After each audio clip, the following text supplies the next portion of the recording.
Hello there, welcome back to the June Alma Show. You're now watching the episode on the nation's journey to greatness. So, on our second episode, we have with us another two of the bigwigs in government service in education, particularly.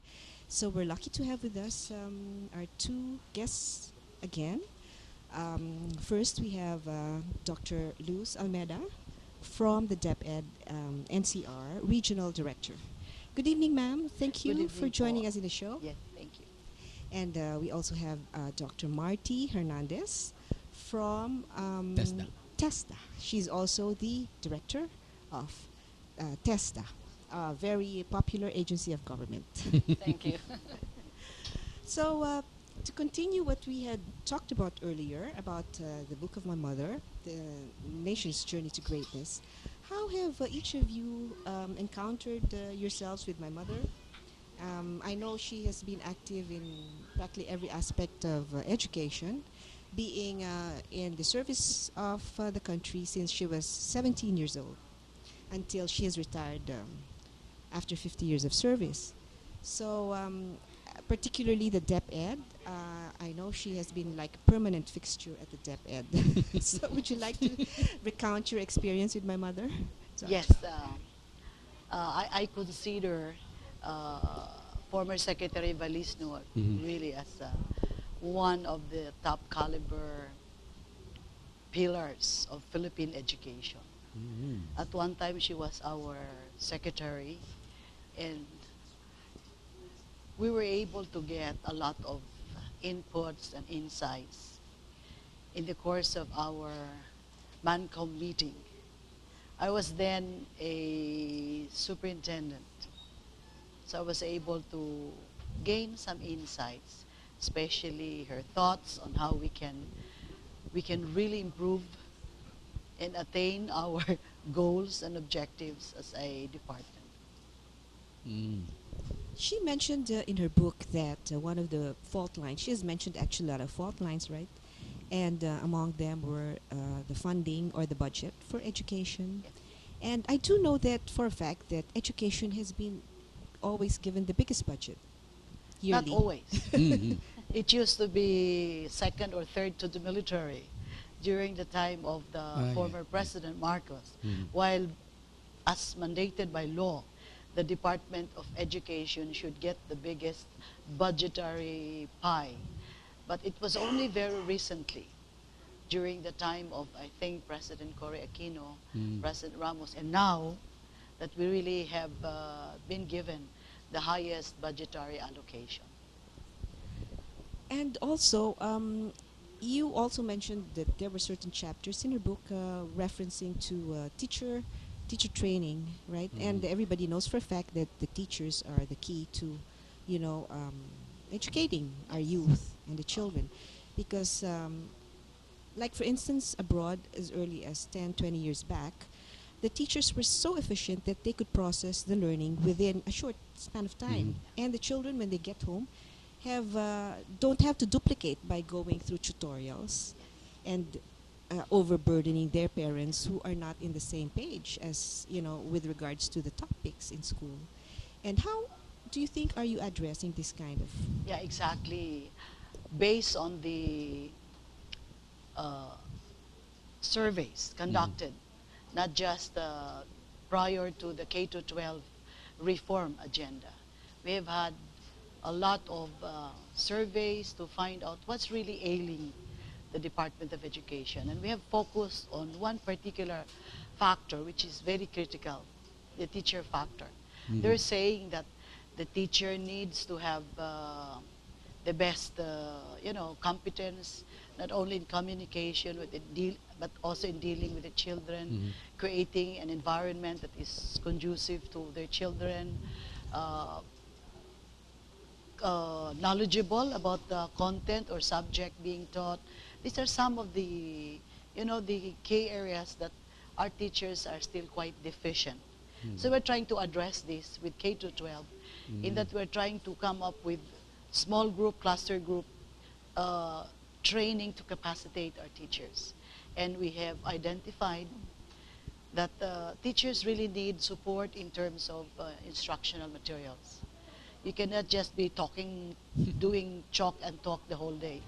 So we're even the more ambitious regions are now providing our schools and teachers with some hardware, technology, computers, TV sets, to at least uh, draw the interest and motivate our children to really come to school and uh, learn something from the teacher and from the different multimedia technologies that we use in the classroom.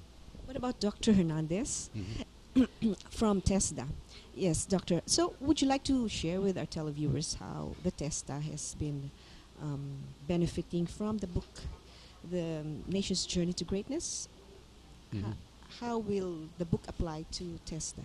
Yeah, actually, there's a big portion here about technical vocational education and training, Yes, and ma'am. she actually talked about our scholarship programs, our assessment and certification, and as you know right now, especially for workers who are going abroad, the employers are really looking for certified workers. Yeah.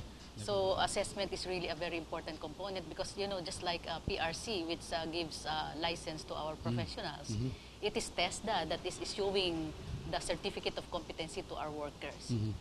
And in addition to that, she also mentioned about the scholarship programs that we have Yeah. in our agency. And as you know, during the past few years, we were given a lot of budget for scholarships. And we think that this is really very critical because we know that there are a lot of families who cannot send their children, particularly to college. Yes, yes. So through this scholarship program, we were able to provide skills, particularly to those who are poor. And lately, we were able to see that the scholarship programs really was able to give many benefits to our workers, especially those who are going abroad. Yeah. We know for a fact that most workers who are going abroad are really required to have skills, and we're happy to inform you that they're really earning a lot. Uh-huh. They are really earning a lot, and Which is a good thing. yeah, even for a welder, we have Yes. heard of some stories earning as much as 100,000 pesos a month. Yeah, yeah. More That than is- $2,000. That is a yes. conversion of the currency of the country Mhm. where they're working. Mm. And naturally, I don't think we can equate that compared to when they convert the currency to the currency here. But then, just the same, I know for a fact that our students and workers have been doing well abroad. And I would like to ask, because somewhere in the book she's mentioned that there is a very dismal state of the education in the country is in a very dismal state, and that our students need improvement. I'm wondering because our students are always doing well abroad, especially with the English edge, and that has in fact helped the country because of the English edge. So, what would you comment on this, madams? Yeah, I think it's not really in a dismal state because we all know that right now we are really improving in terms of the education that we are giving to our youth. And when we talk of TVET in particular, we are producing graduates who are really employable. And in TESDA, we are really looking at the employment opportunities that are available, and we prepare the curriculum based on the skills that are required by industry.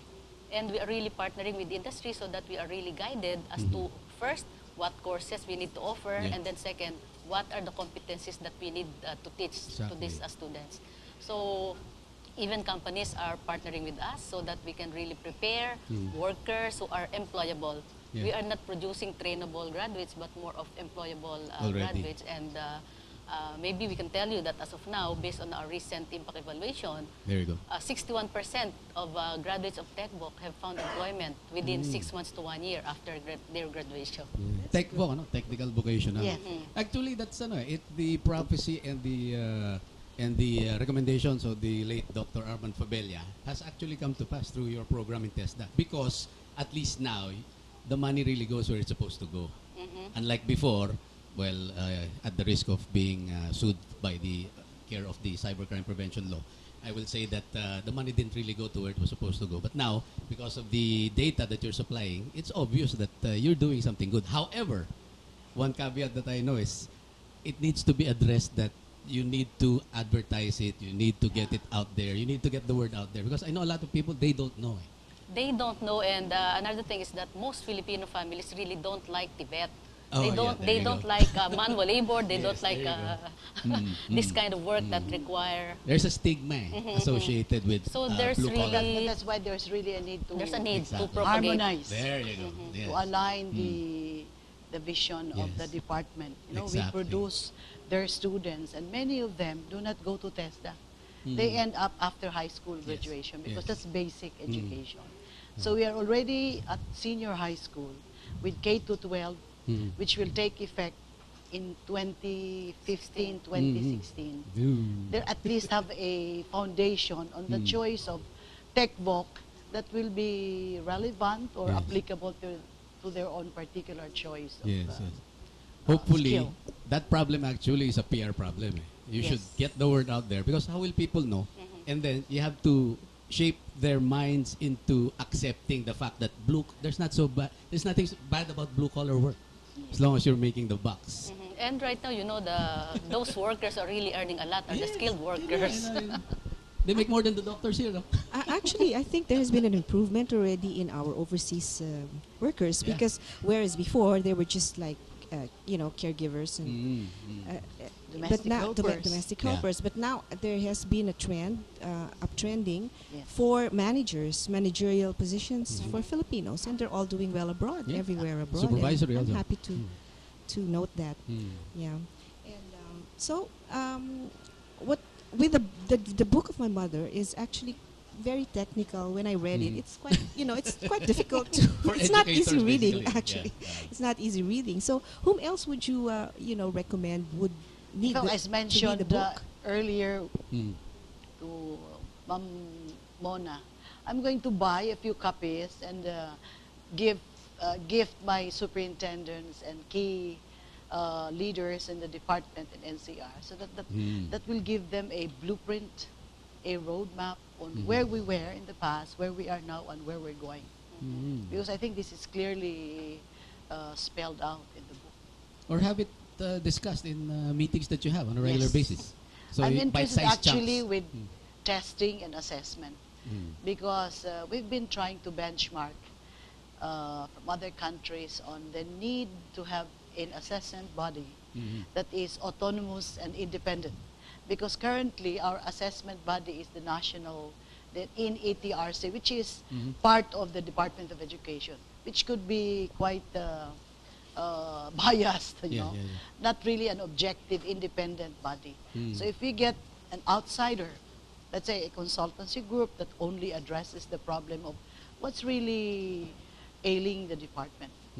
Would it be interesting to have something like an international body so that it will address also the international That would be requirements? excellent, but I'm sure it's quite expensive. Ayun. But we have experts in the country who really can actually do the job.